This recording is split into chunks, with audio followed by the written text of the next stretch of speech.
Hello friends, welcome back to the new tutorial of the JSON Server fake REST API. So today we are going to learn about the post request. So today we are going to learn about how to add data to your JSON server.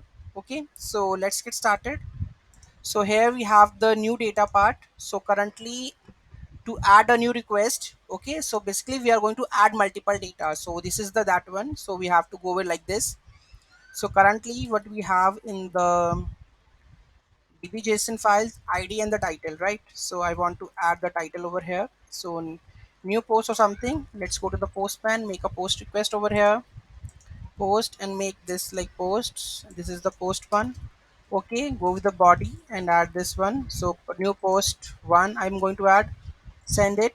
So new post over here, and if I try to get all the post with the get method, and here you can see that the list of the post with new data added, new post one. If I go to make a new post again and go to the body, here we have the body, right? So here we have, I'm going to add any post, hello world technology. Got it? So let's send it, and let's go and make request again.